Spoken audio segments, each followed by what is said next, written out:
we have Harley Race here. Harley Race, one of the all-time greats of this profession, started wrestling as, 15, 16 years old, and is still involved in the business today still involved with World League Wrestling, Harley?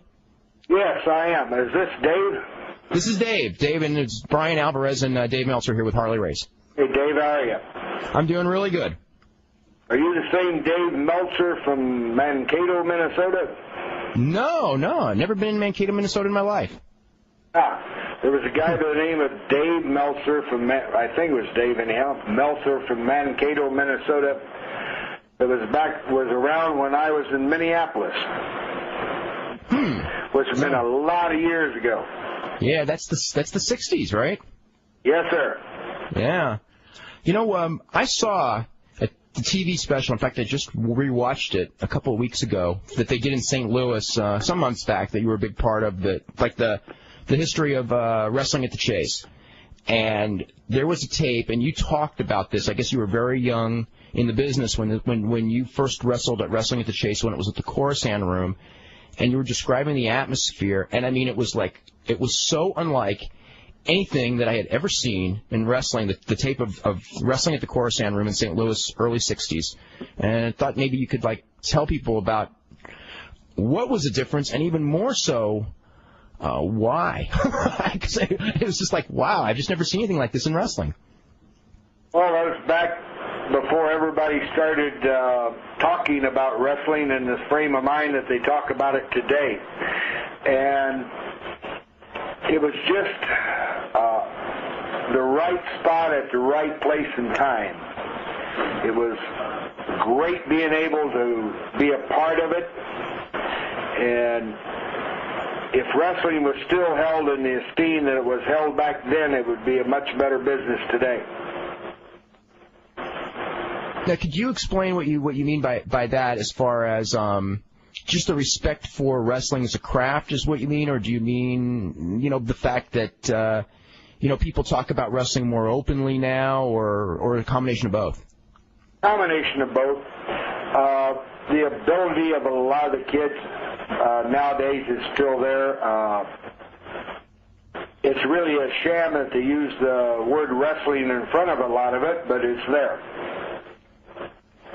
Well, it evolved. I guess it just evolved into what it is. Without word, I know what you're saying, that there was a lot more. It didn't evolve into what it is today. It was led that way purposely. No, you're right about that, actually. Yeah. What are your feelings about the good and the bad of wrestling in the year 2000? Well, the good part, everybody's making a lot of money. The bad part is that once that bubble bursts, where are they going to go from there?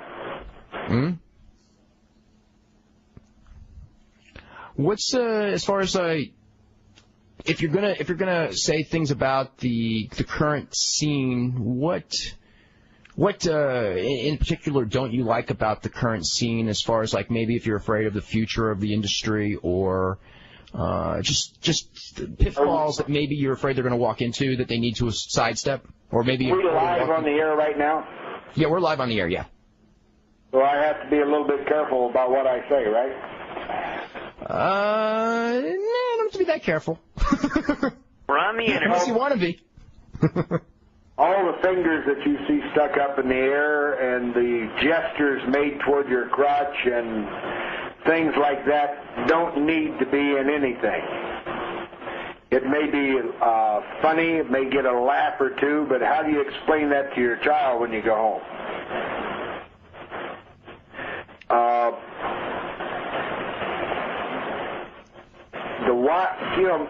At some point there has to be an end to what people will do to entertain other people. As far as, do you think that it's just one of those things where what's the word I'm looking for? The standards have just dropped to such a low degree that in the long run it's gonna hurt the profession? Well, sure it is. Look back to the 60s when they called everybody hippies that were doing virtually the same thing. now a lot of those people are leading some of this, and they,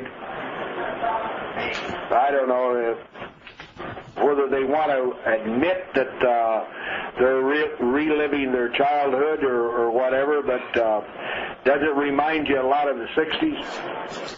I wasn't around in the 60s, so I mean, I was actually like, Brian wasn't around in the 60s. I was alive in the 60s, but not old enough to really remember anything that happened then. You don't remember the peace signs and the free love and... I mean, I vaguely remember that from that period, and I remember Billy Graham, who was actually one of the first wrestlers I ever saw on television, used to do kind of like a gimmick based on that before he became superstar Billy Graham. Where he would be colorful and do the peace sign and things like that. I mean, actually, my earliest memories of wrestling probably are more in tune to that than actually living through that period. Well, if you're, I don't even know how the hell to relate to what we're talking about there, other than the fact that that's the closest thing that I can relate it to. And if it continues to go that way, it's going to bubble, and that the elasticity of that bubble is pretty soon going to stretch too far. Do you see any guys nowadays that remind you like a good classical wrestler? I didn't hear that. Do you see any of the wrestlers today that remind you of a good classical, wrestler? The type of, I think there's some of the guys today, and that would have fit in as far as like the top of the rung in the 70s. Like the real heavily, very, very skilled at the art of working matches, as opposed to cheap heat, I guess, if that's what we're going to be comparing it to. I'm not even sure if that's the right term. But, I mean, I guess he's trying to say that's a real good term. Yeah. There's a lot of guys out there that can still wrestle. To sit here and to name them all off to you, it'd take me quite a while, because there's that many of them that can still do it. It's just that they're not allowed to do it for time restraint. Someone couldn't go out there like they did the other night with WWF and talk for 34 minutes before the first thing started.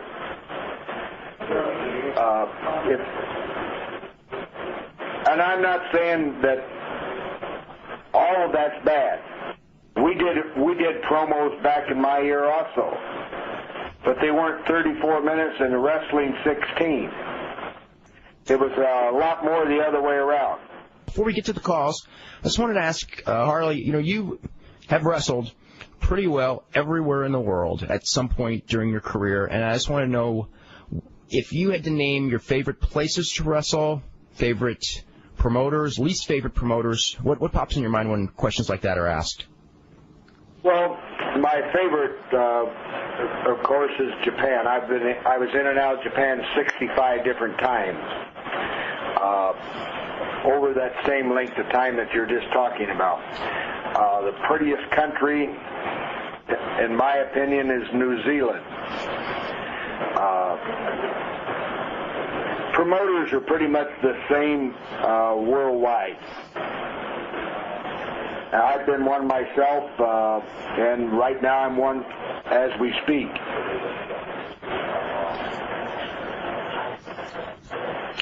When you were in Japan, I know that you wrestled many, many, many matches with Jumbo Tsuruta, who passed away 2 weeks ago now. And I was actually wanting to ask you what your thoughts, because Jumbo Tsuruta, I mean, to me, was just an awesome worker, awesome wrestler. Now, Jumbo came to Amarillo, Texas, right after the '72 Olympics, and broke in Amarillo. I was in and out of there a lot at that time. And overall, Jumbo was as nice a guy as you'd ever want to meet. And he was that way 24 hours a day, not just in public.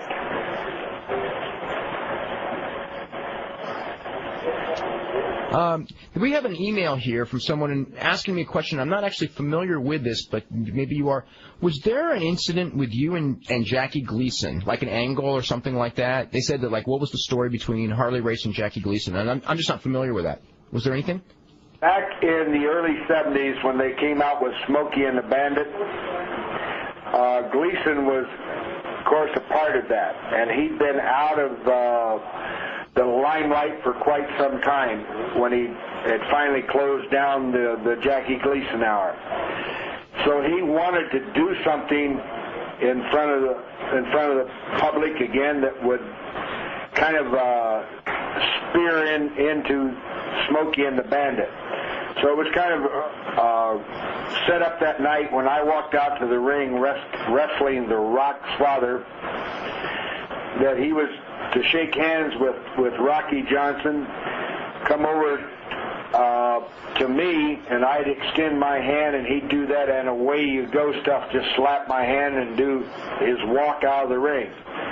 Well, during the course of the evening, he had a little bit too much to drink, and he thought, well, if I just cheap shot him, I can knock him out. So that's what he tried to do. And then later on, in the Milwaukee paper, it came out, UPS, or whatever the initials are for United Press Association, he told the story exactly the way it happened, and that was it. And also, let's see, what was, we got a question here.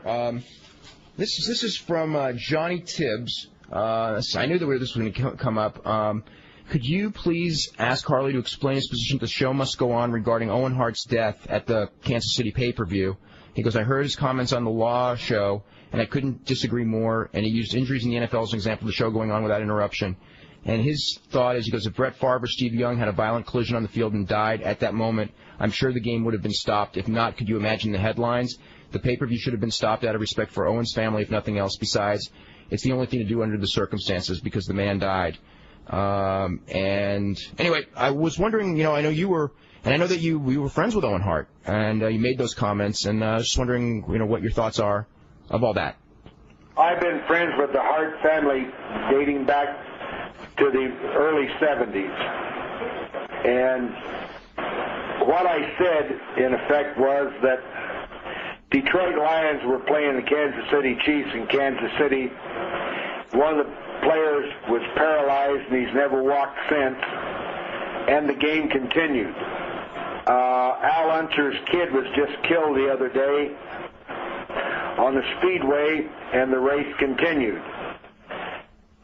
It's part of the entertainment business. We're out there to do the show. And as tragic as that horrible thing was, had they stopped it right then, there would have been 19,000 plus people demanding their money back, and probably a lot more injuries than the tragic one that had just happened. I mean, to me, I have to say that I would disagree on that, only because they have rainouts in baseball routinely, and it's not really an issue. And I've seen concerts stopped, when a performer has, a bad throat. And I've just seen like a lot of the concert that you saw stopped because the singer had the bad throat. Was that right in the middle of it? It was right it was very early on, yeah. Well, did they have any problem with the public? Not what I would call. I mean, they had disgruntlement, but as far as it wasn't like it was a dangerous situation or anything like that. Well, I've been involved in events where people died. Ted DiBiase's father died in my arms in Lubbock, Texas. And the ambulance was backed in, and they hauled him out, and the match continued. Did the show continue? It's happened several different times. Owen Hart was not the first. And it continued. Yeah. Not too long ago, there was a boxer who died in the ring. They didn't stop the boxing card. They had a show in Kansas City where they did stop the boxing card, and the guy, in fact, it was very shortly after Owen Hart died. Oh, yeah, shortly after. Yeah, right. Yeah, they did stop the. I remember there was a boxing show in Kansas City where a guy took a terrible beating, and he actually didn't die for about 3 days afterwards, but he did die. But they stopped the show at that point because of the fear that he might die, and also because it was like just a couple of months after Owen died, and it was at a casino in Kansas City, and just the idea that because it was Kansas City, I think that the promoters felt, and not only that, but they actually canceled their next show because I forget what the whole story was, but they had announced a follow-up show and canceled the next show out of respect to the boxer. Well, that may be all well and true, but again, you just said it was after the Owen Hart thing. It was in Kansas City, and if you believe that didn't have a lot to do with what they did. Oh, it had everything to do with it. They all said that. They all said because of the negativity towards what happened in Kansas City, that the boxing promoters just felt that, they didn't want to repeat the mistake the WWF made. Was basically, it wasn't their reasoning that they said publicly, but everyone knew that was part of their reasoning. Yeah, but like I said, Owen was not the first one to die in the ring, and God help us, let's hope that he is the last. But in all probability, he won't be. That's just the sad reality of it. We go in there with injury in mind. You can be hurt at any given moment. Take the football player that got hurt up there, was paralyzed for quite a while. That's just part of it. They didn't stop that one. I really don't know of any that has ever stopped when a wrestler was really seriously injured or when one died. I know that when Larry Cameron died in I think it was Austria, that they did stop. I know that example. There may be others, but I'm aware of when Larry Cameron had a heart attack and they stopped the show. Well, I wasn't aware of that one, but yeah, that's in the mid-'90s. I guess it would be the call of whoever would happen to be there running it at the time. Had I been there running it at the time, I would have done just what they did. I would have went on with the show. Now, if you were running, what are your thoughts as far as some of the, and I don't want to belabor the Owen Hart point, the weird coincidence, of course, you being actually one of the final, I think you were one of the final people who actually talked with him, and I know that, what are your, as far as the type of stunts and stuff that involved, do you, and it's not a lawsuit question either, but just do you think that that's gotten out of hand in wrestling as far as some of the risk-taking and things like that? Yes, I do. And I was one of the originators of a lot of that goofy stuff. At some point, sliding down a cable like that to me has nothing to do with it. He wasn't the first to do that either. Hell, back in the 50s, they had a guy who used to swing down on a rope until he hit the top rope and tripped himself and damn near killed himself. So, all that stuff's been done before, but I don't think there's any part of it that has anything to do with wrestling. And I didn't like it then. I don't like it now. Let's head to the phone. Stunts and stuff? Oh, okay. Go ahead, Brian. What about there's a lot more stunt work in wrestling nowadays. Do you think that that's going to lead to more injuries, or what are your feelings on that? Well, as far as the stunts are concerned, if there's a semblance of being involved in a wrestling thing, like I said, they've been there forever, and they're not going to go away. So it's just at some point you have to say, I've stretched this thing as far as I can stretch it.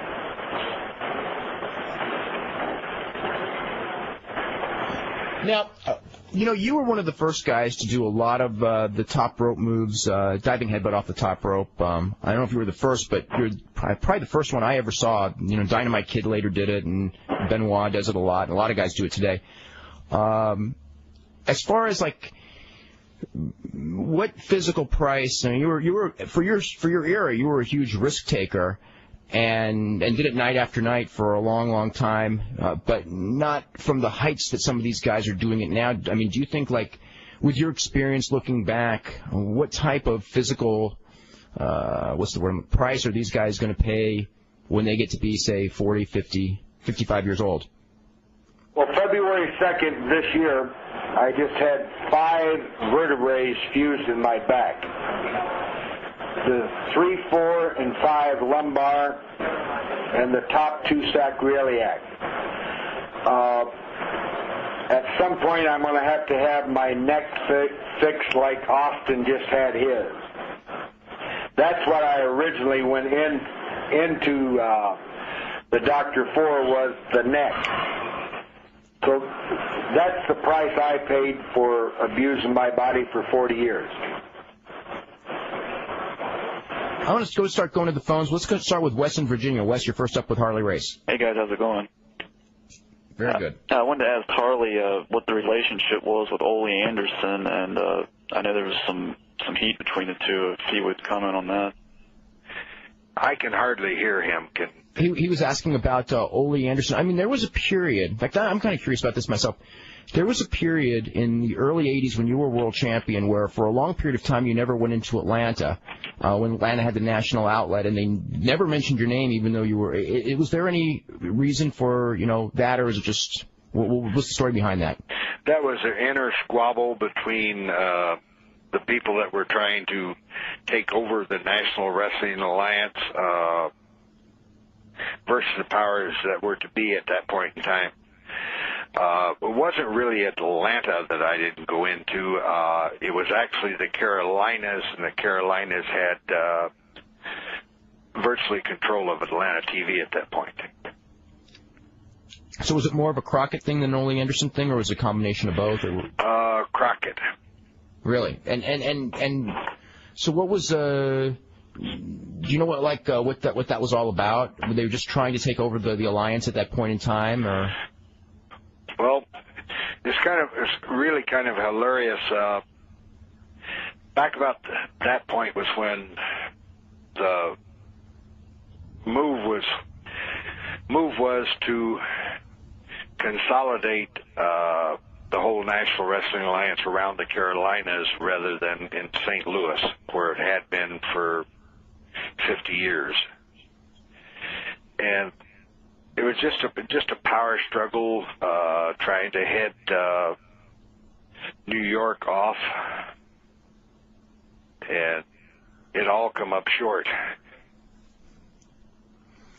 What I was going to say, this is Wes, is there anything else you wanted to ask? Yeah, one quick. I wanted to ask him how the thing with the Secrets of Pro Wrestling on NBC, like about a year ago, turned out. And I know there was some backlash from some people from that. I just wondered his comments. Yeah, that's right. That Secrets of, did you know what it was going to be going in, and what were your feelings on it coming out? No, I did not know what it was going to be going in, or I wouldn't have went out there to start with. Once I had already got there, if you noticed, I was the only person on there, period, that did not have a mask or have their face or something covered up one way or the other. I thought, if I'm stupid enough to let myself get back into this, then I'm going to be man enough to face it coming out. So when how did they pitch that thing to you, and what were your feelings on the show after it aired? Well, after it aired, if you saw the same one I saw, I was only on there a brief, just a real brief part on 2 different little flicks. And what they'd actually taped was ours. But I didn't tell them what they wanted to hear, so I got the 2 little clips that were on there. What did they want to hear? Well, if I tell you, I'd be myself. Well, but send it to there where I was getting paid for it, right? But they basically now what they wanted to hear, because to me a lot of that show, there were things that were said, like I'm sure she's a stunt grannies and things like that, which were kind of, to me, killed whatever truth there was in there. There was so much that wasn't true that when it was over, my reaction was, it's like, whoever was the technical advisor to this was making a lot of stuff up or didn't know anything about wrestling. Yeah, they were. And I mean, with the stuff that you were telling them, were you just trying to tell them, look, some of the stuff that you're purporting to be the secrets of wrestling is not actually part of wrestling? On numerous occasions, I said that to him. But that was, again, they're cutting the film, not me. There was so much stuff on there that there's just absolutely has nothing to do with wrestling that they made the thing ridiculous for themselves. Yeah, because when the thing was over, I mean, it was pretty much lambasted for its just, aside from it being just a really bad show, the credibility to like anyone who was a wrestling fan who just, talks about some of the things, and I guess the stunt grannies just pops in my mind. When they were talking about this happens every night in wrestling, I'm thinking, geez, I've been going to wrestling since I was, for 30 years, and I'm still looking for the granny in the knee pads taking bumps. Yep, like I said, there was tons of film shot there, and they had their choice of what they wanted to air of it, and they wound up making a fool of themselves with it. I wound up making a fool of myself to even go to appear out there to start with, but again, I like to say I had enough guts to confront the thing, and at least they knew who I was. Well, how was it going from territory to territory? Because now the champions, they wrestle within one promotion. They wrestle the same guys every night. When you were champion in the 70s and in the 80s as well, you basically wrestled every top guy within the NWA, in 20-plus territories, year-round, pretty grueling schedule. Well, I'll give you two for instances on that. Excuse me. I wrestled 1 hour to a draw in Tokyo, Japan on Friday night. I left there and wrestled Jack Briscoe in St. Louis, Missouri on Friday night, with the time change coming back and the date change, 1 hour. Left St. Louis the following morning and wrestled Carlos Colon for an hour in San Juan, Puerto Rico. That, my friend, is asking a world of any one human being. Oh, my God. Just the travel. He talked about that hour that they did on the show, Vince's show the other night, like it had never been done before. Then I had a tour to Australia. I wrestled 5 straight hours and 2 90-minuters in 1 week. I left Australia, looked like the human sponge or the human prune. You were just everything about you was crinkly, where you dehydrated. But if I had it all to do over again, I wouldn't change a whole lot of it. Was wrestling at WrestleMania 3, this is from Andrew Thomas, was wrestling in WrestleMania 3 a career highlight at that big crowd in Pontiac? Sure, it was great. When you walk out in front of 20,000 plus people, whether it's 20 or 100, you really don't know a heck of a lot of difference. That thing was probably at that point the largest one ever. They've had some bigger since, but the highlight of my career was the first and the last time I won the title. So now the first time was that Kansas City from Dory Funk Jr.? Yes. And then the last time would have been with Flair. Right? Is that St. Louis with Flair? No, Wellington, New Zealand. Oh, the rest of the New Zealand one. Yeah. Any specific reason why the New Zealand one would be a career highlight? I just got 2 steps ahead of Fez at that point in time. What do you think about the state of some of the titles nowadays that are changing hands every week? Well, when you've only got 2 organizations and 2 bosses, they can change it whenever they want to. I don't really agree with it because at some point your title doesn't mean anything. How, you held that title on and off for 11 years. What is, I guess this is probably not even how often do you think a title can be changed to where it just becomes changed so often that a title change means nothing and then the title itself stops meaning a lot? Well, you're seeing it happen right now. The frequency, I guess, would depend really on who's there and who's prepared. But when there's just 2 groups and they never wrestle one another and it becomes kind of an inner sanctum thing, I guess just whoever they get in the position to keep the seats full. What you wrestled Bob Backlund when he was WF champion, probably half dozen times, maybe more. Not a lot. Was there any? What was the politics behind those matches? I mean, was it just one of those things where the companies were working, WWF and NWA were working close enough together where they could just put the match on to help draw a crowd in some places, or was there more politics behind it than just the fact that they were a couple of cities maybe wanted that match? Well, back at that point in time, the WWF couldn't use the word world. They call it the WWF champion. They couldn't use the word world in it because they were actually a member of the National Wrestling Alliance at that time.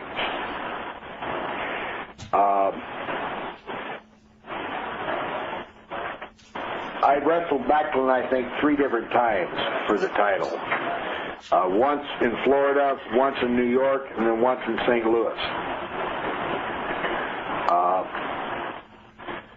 New York City, he won on disqualification, but of course, under the National Wrestling Alliance rules at that point, title could not change on disqualification.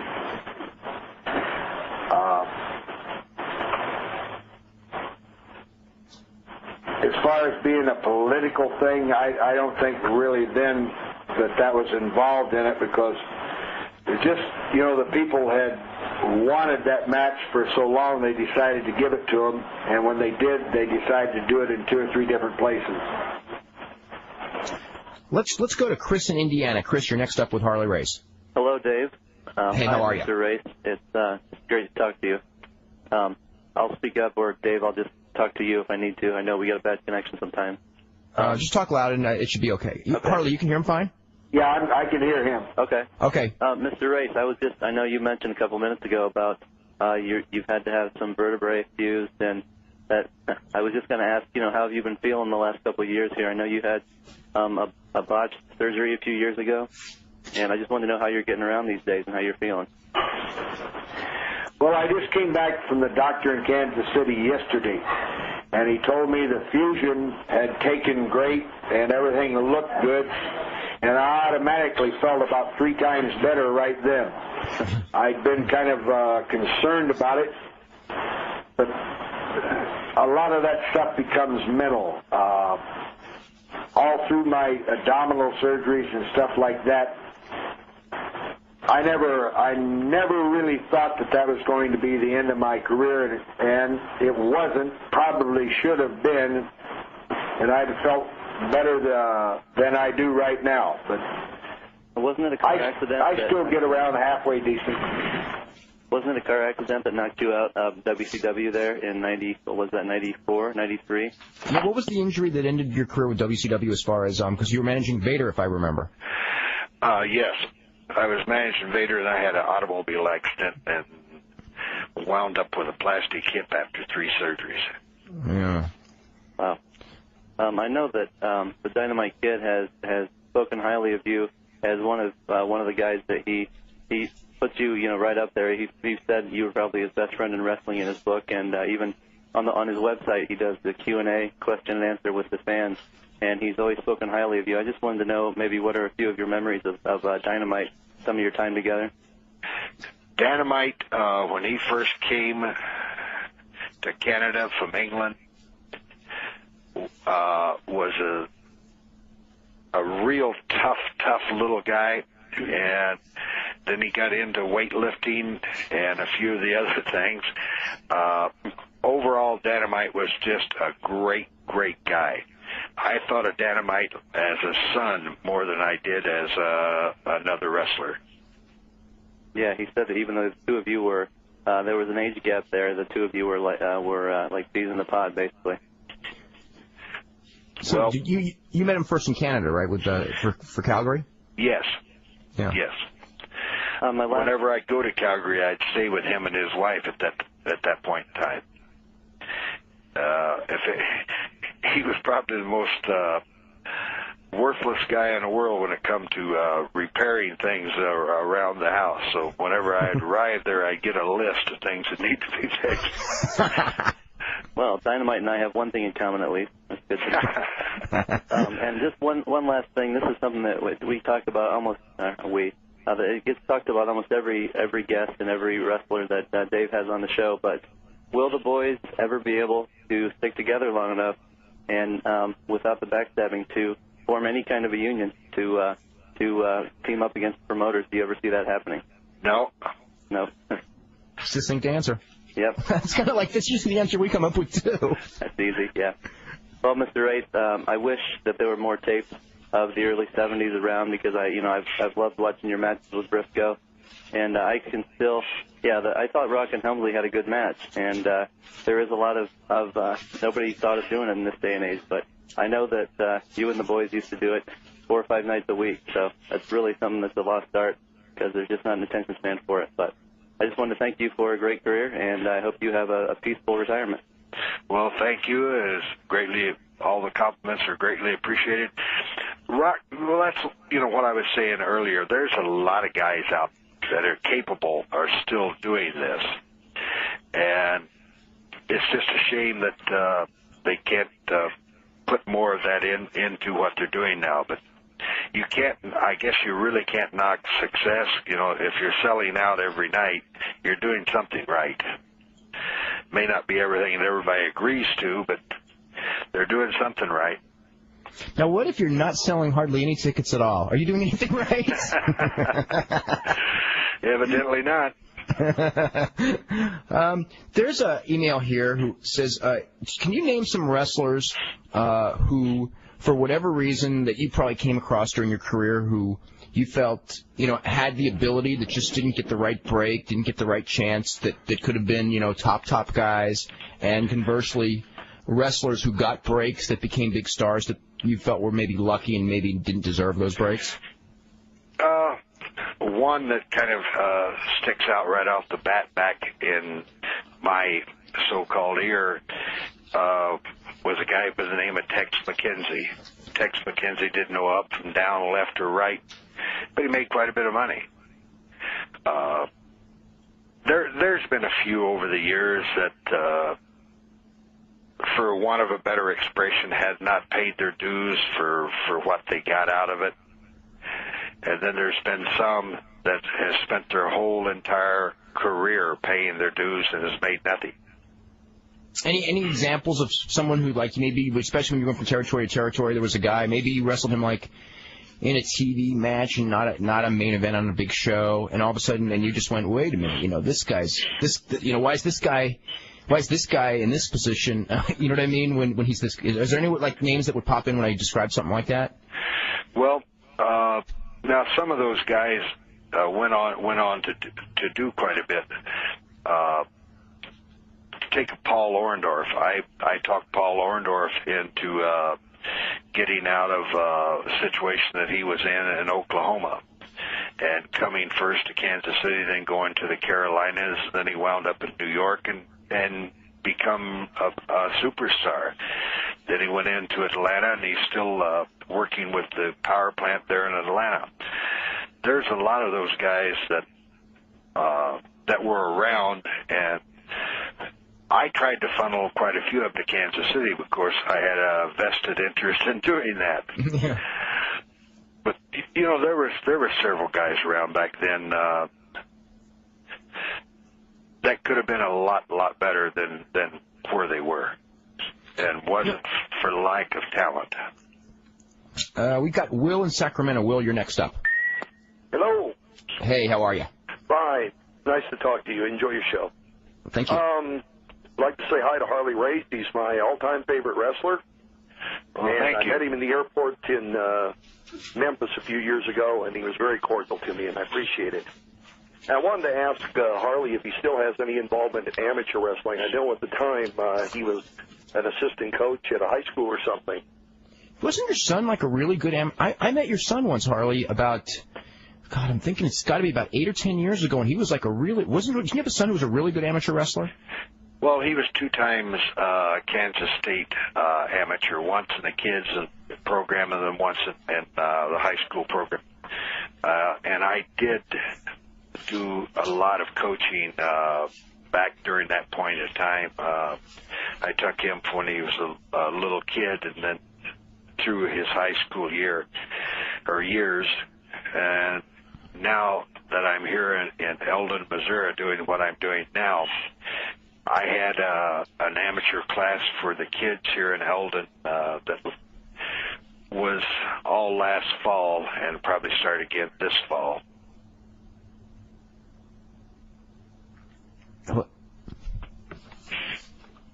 Hello, you guys still there? I'm here. Anything else, Will? Sorry. Will, anything else? I'm here. Thank you. Yeah. No, I was also going to comment about Reed Flair and this amateur status thing. Yeah. I run an amateur wrestling club here in Northern California. I have kids from 3rd grade up to seniors in high school. And as far as his appearance on a pro wrestling show, I don't think that would affect him in any way. I don't think for him it would be any different than him being in like a school play or something. Because, you know, in the world of amateur wrestling or Olympic style, they don't really have a situation where they get paid to do anything unless they're doing clinic. And I don't really think that would affect him very much. As a matter of fact, I thought that his 2 leg shots were the best wrestling on the show last night, but that's just my opinion. There was a period where, if you were like a collegiate wrestler and you did a pro match, you'd lose your eligibility. Is that right? Not that many years ago. Even I would think that was up to about 90, whenever it was when Dan Severn turned pro. So I'm thinking it's 92, 93, because Dan Severn turned pro because he could still compete amateur, and he put off turning pro until that ruling was changed. Well, I remember that Schultz and those guys were trying to start actually like a professional wrestling tour, doing freestyle wrestling, and like Mark and Dave. Yes. Yeah. And it didn't never put any butts in the seat. That's the bottom line, which is a shame, but that's the way it is. I also wanted to ask Harley Race, who was his favorite guy to work with, and who was his least favorite guy to work with? Well, again, that's kind of a twofold question. The favorites would have been either one of the Funks, more of a Dory, because he did a lot more wrestling than Terry did, or a Jack Briscoe, who was just a pure great wrestler. The least would be the big fat guys that couldn't move when you got in the ring with them. Well, I sure appreciate you answering my question, and I wish you a happy retirement. Well, thank you. And Dave, how about some lucha news once in a while, too? I try. It's hard to keep up with that. It's hard to keep up with so much stuff. Well, since they moved to Tuesday nights, I'm finally able to really sit down and watch the shows again, and I love lucha. You know, I wrestled. So do I. What? So do I. It's great stuff. I wrestled amateur for 13 years, and I still coach amateur wrestling, but I went to my first live pro wrestling show in 1969, so I'm an old mark. Yeah. And, was it in Sacramento or was it somewhere else? No, I wrestled in the Los Angeles area. Okay. And after that, I went to Long Beach Community College, Cal State Long Beach, wrestled there, and then after that, I played judo for a few years. But I'm still an old pro wrestling mark. I can't help myself. Okay. Sure appreciate it. Okay, guys, now it's time for WF Daily Trivia, brought to you by RC Edge. The first two people to respond correctly via email to Dave Meltzer at IATA.com will win a poster of a WF Superstar, courtesy of RC Edge. And remember to include your mailing address with your answer. And also, if you've won anything from IATA in the last 60 days, you are not eligible to win this contest. Here's today's question. Which of these wrestlers never wrestled in Madison Square Garden during the 1970s? And this is the list. Ric Flair, Jack Briscoe, Dory Funk Jr., Terry Funk, Harley Race, Giant Baba, Jumbo Tsuruta, Antonio Inoki, Vern Gagne, and Billy Robinson, who were basically the cream of the crop of wrestling in the 70s. Hello? Yes. Okay. So anyway, that's our question. So you can email us in at DaveMeltzer@IATA.com. We're here with Harley Race and, of course, with Brian Alvarez and your phone calls. And let's go to Dave in Cincinnati. Dave, how you doing today? Hello. I can't hear him at all. I can't hear him at all either. Is Dave here? Yeah. Okay, Dave, go ahead. We didn't hear you before. Harley, what are your memories of Ric Flair? Harley, can you hear him now? No, I can't. Okay, he was asking what your thoughts are of your memories of wrestling Ric Flair. Wrestling Ric Flair? Yeah. Well, that could span a lot of things. Ric Flair, during the late 70s into the 80s, was as good as there was. He could do about anything. He never was a great amateur, of course, but a lot of people weren't. But as far as charisma, being able to move in the ring, go as long as you ever wanted to go, Rick was right up there with all of them. Did you enjoy getting? I remember, I think like Vader in 1993. Vader was injured, and you actually filled in for Vader and wrestled Flair on some like house shows. Yeah, towards the end of your career. Were you happy that you got the opportunity to? Were those matches any good? And were you happy that you got the opportunity to work with them? I think I read that one of them was like a 40-minute match. You're going to have to repeat what he said. Okay. He said that when there was a period where Vader was injured, and you wrestled. This would be like towards the tail end of your career. They used you as a sub in a lot of matches with Flair, and he said that like he seemed to recall that one of the nights you did like a 30 or 40-minute match. But what are your thoughts of wrestling Flair? You know, like at that stage. I guess that would have been the last matches that you had with Flair. So, well, I knew that I was in good enough shape then to wrestle 30 minutes, and I told them if they changed the time limit from 60 to 30, I'd wrestle him any night they wanted me to. But I had enough pride in my own ability that I knew I could do 30 minutes and do it with ease, and that's what we did. Anything else, Dave? Yeah, also, I remember, Dave, you talked about a Bret the Hitman Hart Diesel match. Remember when Bret hit the table? You said that was a big thing in the WWF? When Bret did the... I'm sorry? When Bret did the table bump. Yeah. Yeah. I remember like Harley did like a headbutt through a table on a match against Hulk Hogan on Saturday Night's Main Event. And wasn't like Harley like seriously injured from that? I think that was like the first time I ever saw somebody go through a table. As I recall, now were you going to undergo surgery, or what was the story behind that? I remember you went through a table in a match. That was the beginning of the end of my career. It was really? In Nashville, Tennessee. And at that point in time, they were still on NBC. And they had heard of me being able to go through tables and so on and so forth. So they brought this table in, and I never even bothered to take a look at it. It had a 5-inch wide steel band around it. Well, I went through the table all right, but as I pushed to get up from the table, the steel that had bent recoiled and hit me in the low abdomen. And about a month later, we were in WrestleMania 4 in Trump Plaza. And when I got home from that, my intestines exploded, and I had 7 abdominal surgeries after that. You know, it's really interesting. I was actually watching a special tape I had of a special the WWF did on the newcomers of the WWF in 1986, and Harley, you were referred to as an up and young comer. Up and coming young wrestler in 1986. Yeah. 1986. Yeah. Yeah, it's pretty funny because everybody talks about how Vince makes stars, but none of the people that they featured on that special ever made it. Really? Who were the other guys in those like days? Dan Spivey, like Jimmy Jack Funk, like Hercules Hernandez, all those big steroid guys. What did he say? I couldn't hear it.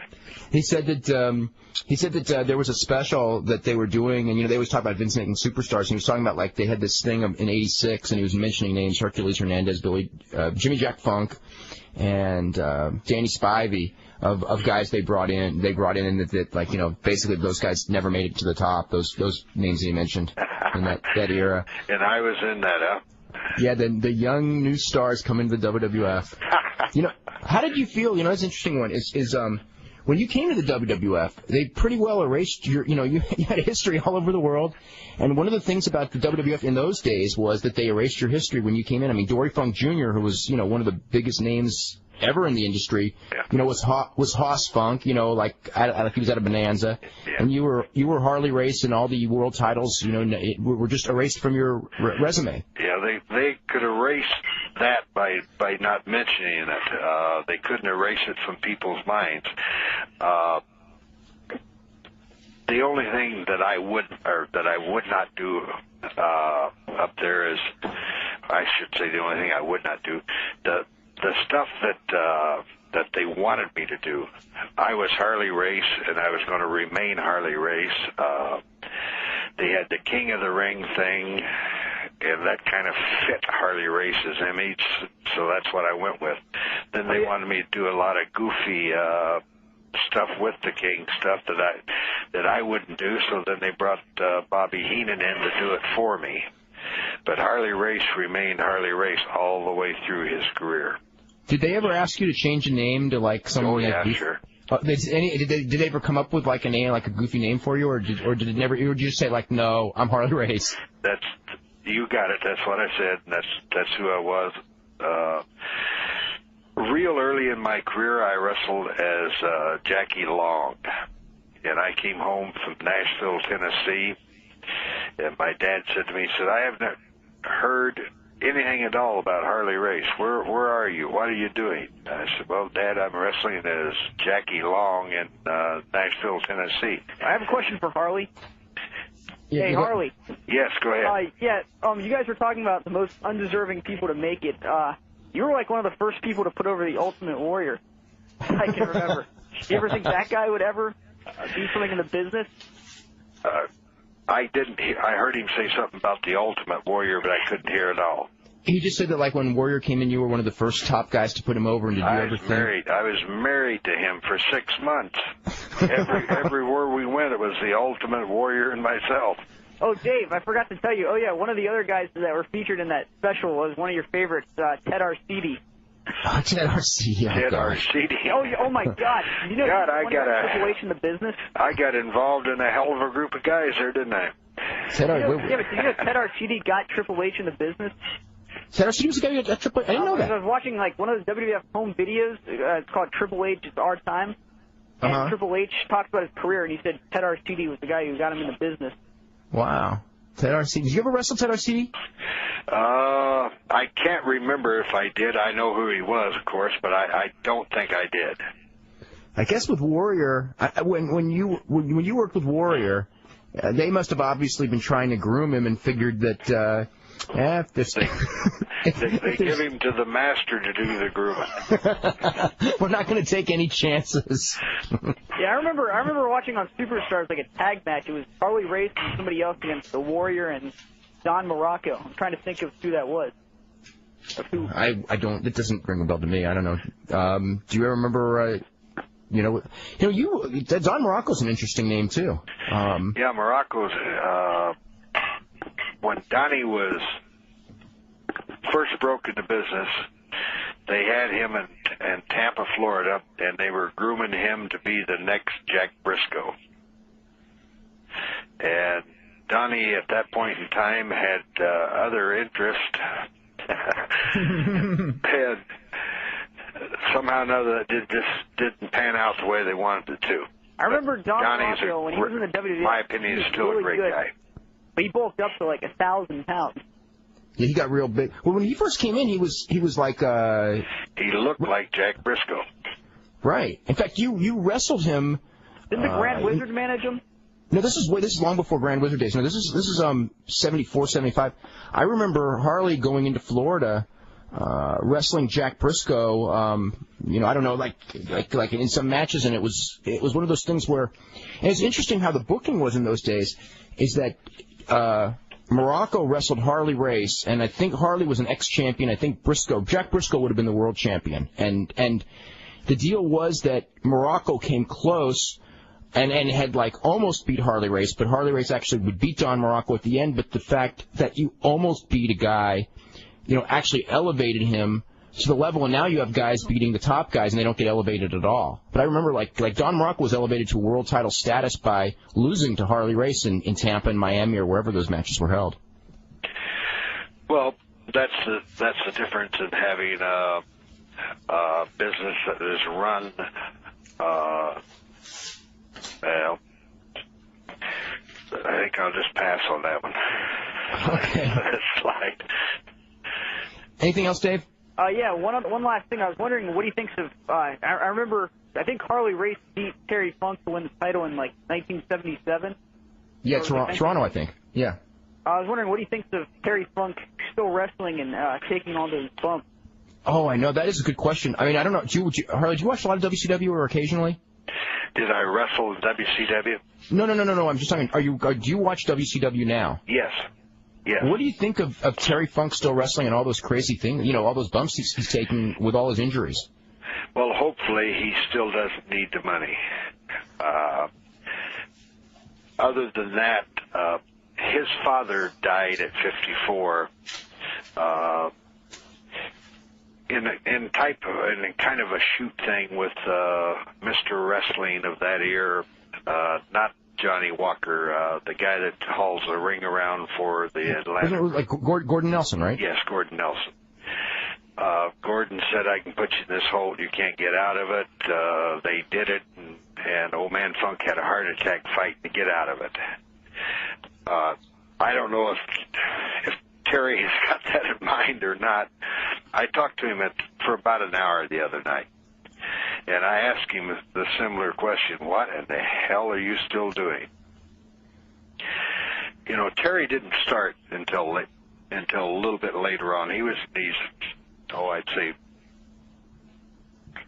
maybe 21, 22, just after he got out of college. Terry's only 1 year younger than myself, and Dory's 2 years older. Terry's 56 years old, and if he doesn't hang it up pretty soon, he's going to have knees. He's going to have God only knows what put into him to keep him still upright.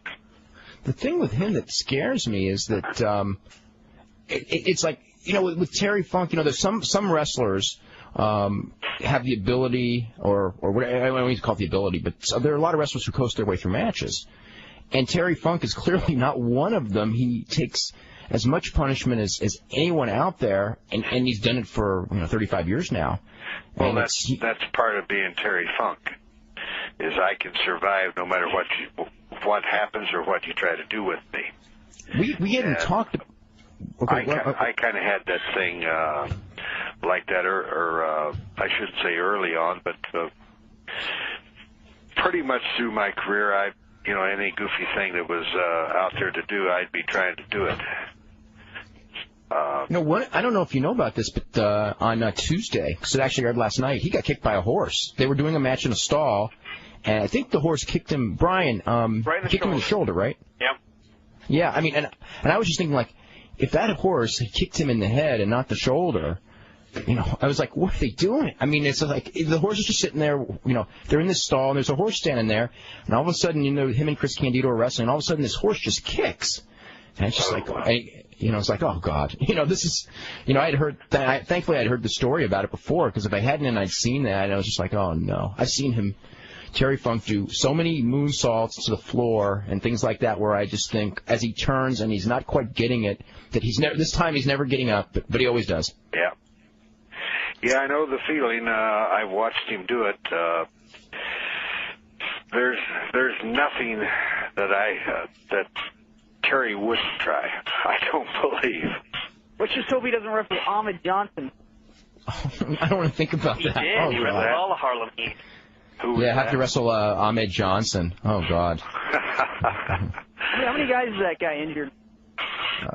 Quite a few. Although that was pretty funny. Russo, like on that WrestleLine interview, he talks about how he doesn't deserve to be accused of this racism thing because he hired Ahmed Johnson. I'm just thinking, why would anybody take credit for hiring Ahmed Johnson? I don't know. I got a question for Harley. Go ahead, Brian. Yeah, Brian. As far as the 60 and 90-minute matches, how did you prepare to do those? Was it like just you'd done matches every single night and you were ready as far as cardio, or was it pacing, or just a combo of both? A combo. Most people of that era were capable of going long matches. A short match back then was 15, 20-minute match.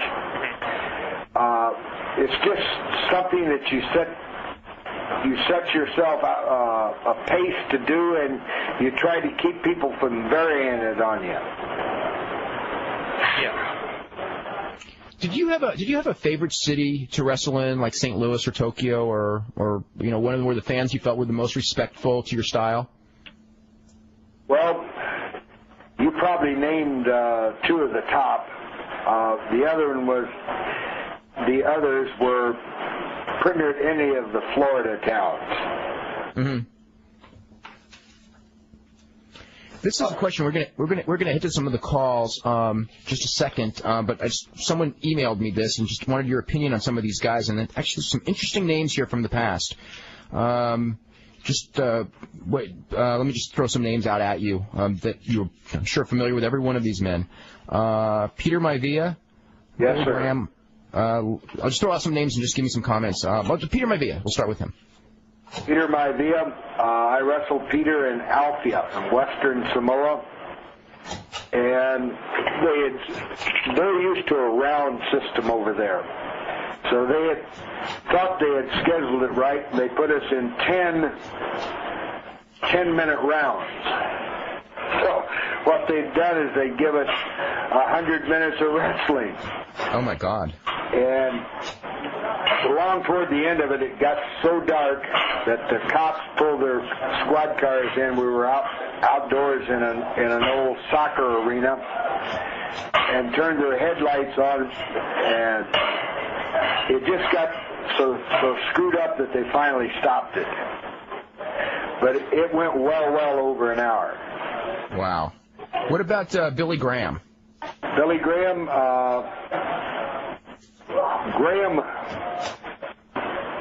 for his knowledge that he had of wrestling, probably couldn't have been in a better place than most of his career was up around the New York.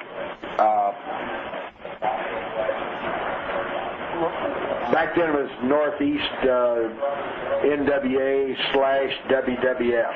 And they weren't into the big, long, grueling matches, and Graham fit in perfect right there. What about Larry Hennig? I mean, Larry Hennig was probably your first famous tag team partner. Yeah, Larry Hennig and myself were together 4.5 years. And to this day, Larry was just down here 3 or 4 months ago, if it's been that long ago. Have never had an argument. And that's, you know, when you travel with a guy and you're with him for virtually 4.5 years and you haven't argued with him, got to be something right with it.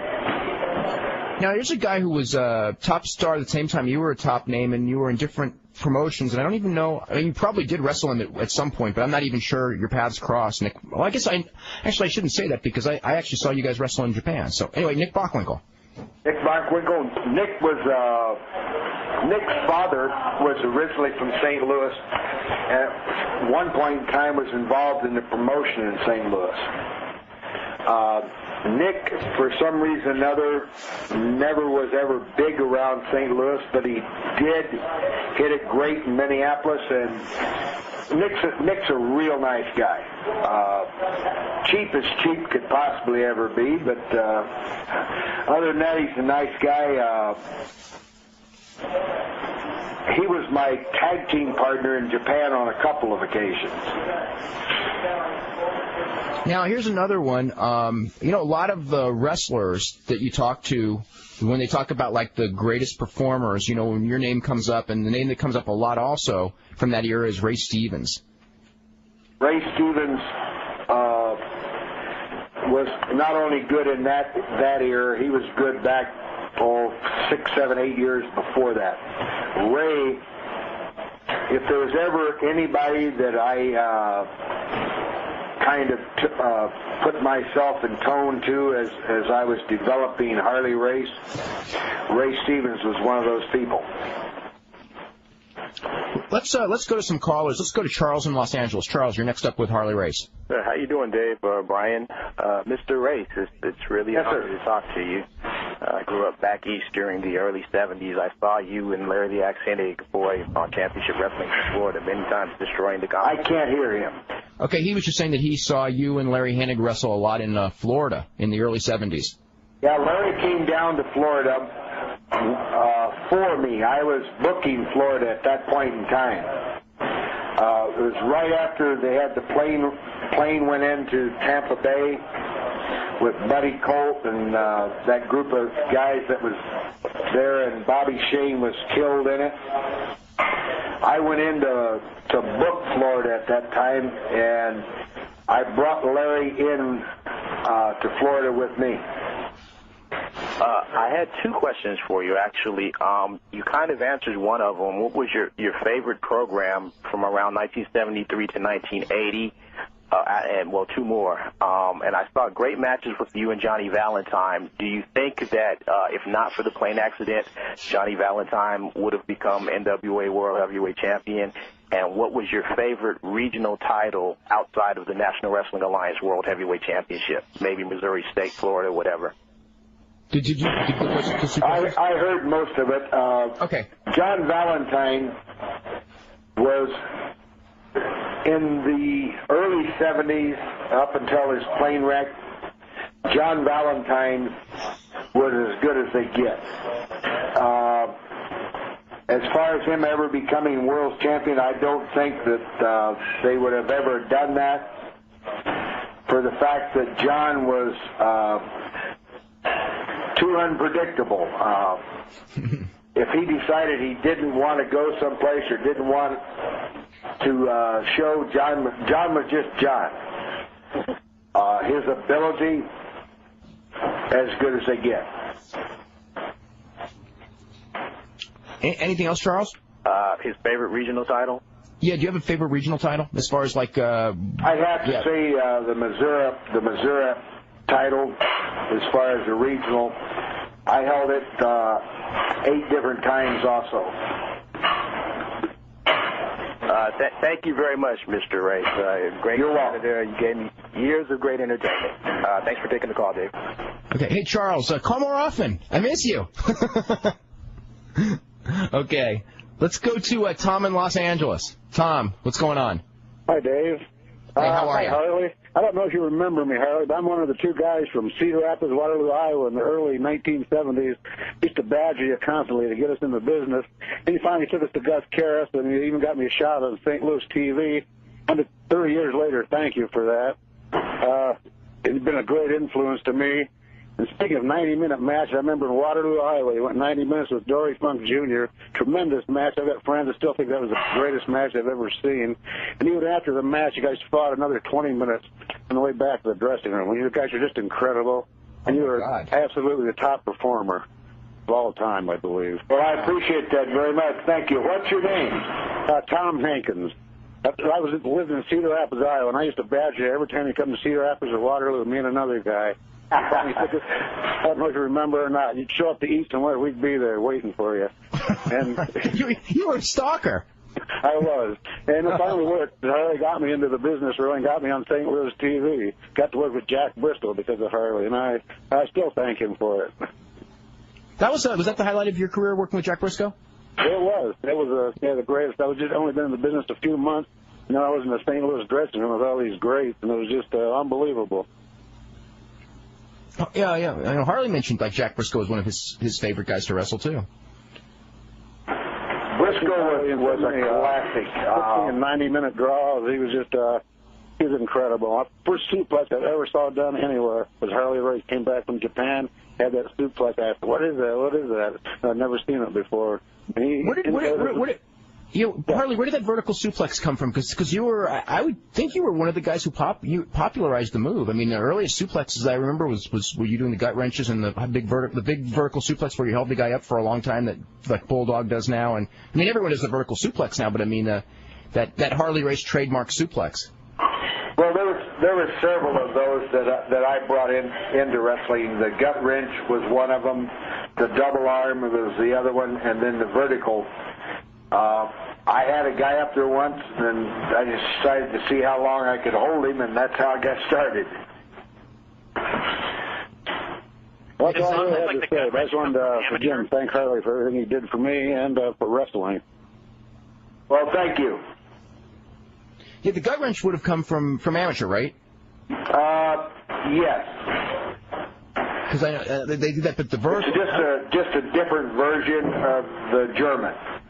Yeah. The vertical suplex. I mean, did anyone? I'm trying to think. Did anyone do that type of suplex before you, or did you like see? Okay. Afterwards, Dickie Murdoch come up with a version of the brain buster from that. He'd take you up with your head under his arm instead of, you just bring you up about middle ways and drop back with you. But majority of the suplexes I originated. What were your feelings as far as in the last 2 years with the deaths of both Baba and Saruta? Considering that you made a great living many years going through that company. Well, when they lost both of them, they lost two great people. To me, Baba was just a prince of a person. I went over to Japan the first time in the late 60s, and I met Baba then. Baba's been to the States numerous times and has stayed at my home. It's just hard to describe the type of person he was. He had nothing bad to say about anybody. And if he could find good to say, he would. Saruta, I talked of him earlier. Again, just another great guy. Were you familiar as far as these guys would have been, the guys that are there now, Misawa and Kawada would have been starting their career right when you were winding up your Japanese days? I mean, do you have remembrance? Misawa was the original Tiger, the second Tiger Mask, but the one that was there when you were there. And Toshiaki Kawada was, I remember he was like a first, second match guy who later became, one of the top guys in the business. A lot of those kids over there, and still are doing that because they're taught from the ground up. They're not just taught how to land, how to create mayhem. They're taught the basics of wrestling, and it's drummed into them. I mean, when you go through one of those dojos over there, you've been somewhere. That's what I'm trying to do with my school and the stuff that I got running here in the central part of Missouri. Why don't you tell everyone about the promotion you're doing in the school you're running right now? Well, I have WLW, which is World League Wrestling, and then Harley Race Academy, which is headquartered in Eldon, Missouri. You can pull up HarleyRace.com and just kind of follow your way through it. You can see where we've been, what we've been doing, and the events that we got coming up. I do a lot of fundraising stuff with booster clubs, MDA, Chamber of Commerce. I just, got tired of doing nothing, decided I'd get back into the wrestling business and run a show that you can bring everybody to. You can bring your mother, your grandmother, your wife, your daughter, and you're not going to be really embarrassed being there. Don't you think, there's a lot of the stuff that's going on, and it's one of the the new attitude of wrestling is certainly one of the reasons you can't knock the fact that the crowds, for WWF at least right now, are huge, so they must have a good formula. At the same time, isn't there something, to me sometimes it's like, there are people who are friends of mine that I can't bring to those shows. And I guess maybe it was always that case in wrestling, but because of what they would see, they would go, why did you bring us here? They're doing this and this and this, And it's kind of like, sometimes I want to bring friends to shows, and you got to think of which friends can I bring to the shows that won't be morally offended by what's going to happen at the show. And I think that's something that's sort of, it's one of those weird things about wrestling right now, unfortunately. Well, that's what I was saying a little bit earlier, and what I'm still saying now. Anybody out there with a computer can pull up HarleyRace.com and just kind of go through their site. And you'll see letters of recommendation in there from the military academies to pretty much every place. I shouldn't say pretty much every place that we have been. We've been invited back. I'm one of the people that believe that the W should still be involved in wrestling, and that's what we're trying to give them, is what I more or less grew up with and what you probably did. And I'm like you. If I have to think about who I'm going to be able to invite to it, I don't want to do that. I know I can have anyone come to see this that wants to see it. They're going to leave highly entertained and not embarrassed. Harley, we are totally out of time. I want to thank you very much for doing the show. And I want to remind everyone that tomorrow we will have Mike Mooneyham of the Charleston Post-Courier with myself and Brian, and we'll see you at 6.